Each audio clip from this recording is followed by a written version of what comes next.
அனைவருக்கும் வணக்கம். ஆடி 15ஆம் நாளான இன்று நமக்காக வந்திருக்கக்கூடிய அம்பாள் யாருன்னு பார்த்தீங்கன்னா அன்னை காளிகாம்பாள் வந்திருக்காங்க. எஸ், அவ்வளோ அழகு, கருணை பொருந்திய கண்களோடு அப்படியே அமைதியான முகத்தோடு இருக்காங்க இல்லையா. இவங்க நமக்கு கொடுக்கக்கூடிய ஆசீர்வாதமும் இதே தான்.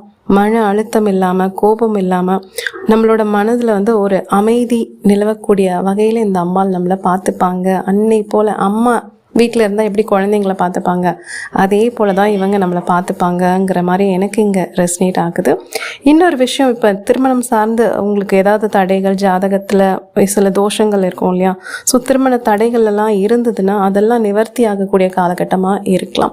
இல்லை எனக்கு திருமணம் ஆயிடுச்சு, நான் குழந்தை வரதுக்காக எதிர்பார்த்துட்ருக்கேன் அப்படின்னா உங்களுக்கான சந்தான பாக்கியம் ஏற்படவும் வாய்ப்புகள் இருக்குது.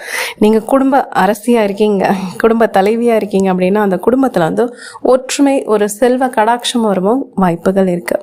இப்போ நீங்கள் பார்க்குறீங்கள அந்த அம்பாள் இதே போல தான் எந்த ஒரு சூழ்நிலையும் நம்ம அந்த அமைதியை கெடுத்துக்காமல் நம்ம வேலையை பார்த்தனாலே போதும். வரக்கூடிய பிரச்சனைகள் எதுவாக வேணா இருக்கட்டும், பிரச்சனையாக நம்ம மனசுக்கு வெளியில் வச்சு நம்ம புத்தியோடு யோசிச்சோன்னா கண்டிப்பாக நமக்கான ஒரு நன்மை நம்மளை அடையும். அப்படிங்கிறது போல தான் இந்த அம்பாள் கொடுக்கக்கூடிய பிளெஸ்ஸிங்ஸாக தோணுது. அதே போல் மாணவர்களாக நீங்கள் இருக்கீங்க அப்படின்னா படிப்பில் நல்ல ஒரு ஞானம் அடையக்கூடிய பாக்கியம் இருக்குது, சரியா. ஸோ முனைப்போடு நீங்கள் படிக்கும் போது கண்டிப்பாக நீங்கள் என்ன நினைக்கிறீங்களோ அதை உங்களால் சாதிக்க முடியும். இது வரைக்கும் படிப்பில் ஆர்வம் இல்லை அப்படின்றவங்களுக்கெல்லாம் கூட ஒரு ஆர்வத்தோடு படிக்கக்கூடிய காலகட்டமாக இது இருக்கலாம்.